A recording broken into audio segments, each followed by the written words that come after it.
Bismillahirrahmanirrahim. Assalamualaikum warahmatullahi wabarakatuh. Alhamdulillahilladzi anzala sakinata fi qulubil mu'minin liyazdadu imanan ma'a imanihim. Asyhadu an la ilaha illallah lahul malikul haqqul mubin wa asyhadu anna sayyidana Muhammadan abduhu wa rasuluhu al-mab'uts rahmatan lil alamin. Bersyukur kita kepada Allah, salawat dan salam kepada Nabi kita Muhammad sallallahu alaihi wasallam. Sahabat ukhuwah fillah, keluarga kantor perwakilan Bank Indonesia Provinsi Sumatera Utara, dalam kegiatan Siba Ummi edukasi bersama Ustadz melalui media online yang dimuliakan Allah Subhanahu wa taala. Di bulan suci Ramadan Allah menurunkan Al-Qur'an. Kalau kita berbicara tentang mukjizat yang terbesar yang dimiliki oleh baginda Nabi Muhammad SAW adalah Al-Quran. Al-Quran ini kitab yang luar biasa, karena di dalamnya dimuat oleh Allah berbagai macam persoalan kehidupan yang penting-penting. Makanya di Quran itu ada ayat-ayat tentang syariah, ada ayat-ayat tentang muamalah, ada ayat-ayat tentang akidah, ada ayat-ayat tentang ibadah, ada ayat-ayat tentang sejarah. Begitu luas dan dalam makna yang ada di dalam Al-Quran. Maka mulialah kita orang-orang yang mengetahui apa sebenarnya tugas kita dan fungsi Al-Quran itu diturunkan kepada kita. Allah Subhanahu wa ta'ala berfirman tentang Al-Quran diturunkan di bulan suci Ramadan.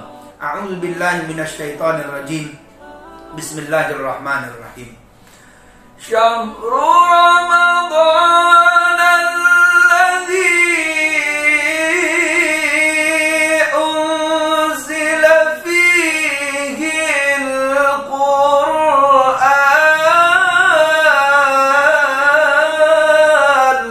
Pada bulan suci Ramadan Allah menurunkan Al-Quran. Untuk apa Al-Quran ini diturunkan sebegitu hebat dan dahsyatnya? Untuk apa? Hudan linnasi wa bayyinatin minal huda wal furqan.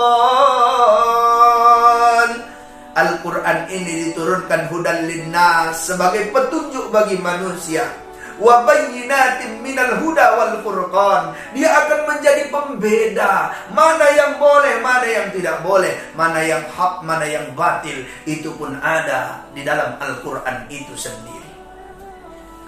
Kemudian apa tugas kita kepada Al-Quran yang diturunkan yang begitu istimewa oleh Allah Subhanahu wa ta'ala? Sebagai umat Nabi kita Muhammad sallallahu alaihi wasallam, Al-Quran itu adalah petunjuk bagi kita. Kata Nabi, siapa yang tetap memegang teguh dua hal, maka dia tidak akan pernah tersesat dalam hidupnya, yaitu Al-Quran dan sunnahnya. Jadi Al-Quran ini ibaratkan kompas petunjuk arah. Orang yang berada di tengah lautan, ketika dia tidak punya kompas, maka dia tidak tahu kemana arah kapal akan berjalan. Tapi itulah ibaratnya Al-Quran. Ketika Al-Quran ini ada, dia akan menjadi kompas petunjuk jalan agar kita sampai ke tempat tujuan yang kita inginkan sebenarnya. Lalu apa tugas kita kepada Al-Quran? Yang pertama, tugas kita adalah membacanya. Nabi SAW bersabda, afdalu ibadatil ummati qiraatul Quran. Ibadah umatku yang paling utama adalah membaca Al-Quran. Nawwiru buyutakum bitilawatil Qur'an.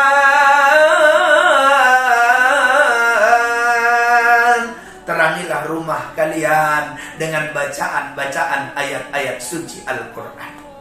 Kenapa Al-Quran ini menarik untuk dibaca? Karena Al-Quran memiliki fungsi. Pertama, orang yang membacanya akan mendapatkan pahala dari Allah Subhanahu wa ta'ala. Kata Nabi SAW, kau baca Al-Quran itu per huruf mendapatkan 10 kebaikan. Alif, lam, mim, bukan 1 huruf, tapi 3 huruf. Alif 1 huruf, lam 1 huruf, mim 1 huruf kali 10. Maka orang yang membacanya alif, lam, mim saja mendapatkan 30 kebaikan pahala dari Allah Subhanahu wa ta'ala. Lihatlah Nabi Yahya alaihissalam Ketika Allah mengistimewakan dirinya, salah satu amalannya adalah mempelajari wahyu yang diturunkan Allah kepadanya. Ya Yahya khudil kitab biquwwatin wa atainahul hukma sabiyya. Wahai Yahya, ambillah itu Alkitab, pelajarilah wahyu Allah itu dengan sebaik-baiknya, maka diberikan Allah kepadanya hikmah dimulai di saat dia kecil. Maka orang yang membaca Al-Quran akan mendapatkan hikmah di dalam hidupnya. Yang kedua, orang yang membaca Al-Quran, Al-Qurannya akan mengobati dirinya, mengobati hatinya, mengobati hidupnya. Wa nunazzilu minal Qur'ani ma huwa shifaa'un wa rahmatul lil mu'minin. Al-Quran ini diturunkan oleh Allah sebagai obat penenang hati bagi orang-orang yang beriman. Maka ada yang bertanya, saya ini hati saya gersang. Maka suburkan dia dengan bacaan Al-Quran. Ada yang mengatakan, saya ini mudah marah, hati saya berpenyakit, suka iri melihat orang lain. Maka kemudian hilangkan penyakit dalam Al-Quran, dalam diri kita itu dengan Al-Quran. Kenapa? Al-Quran ini syifa, dia obat.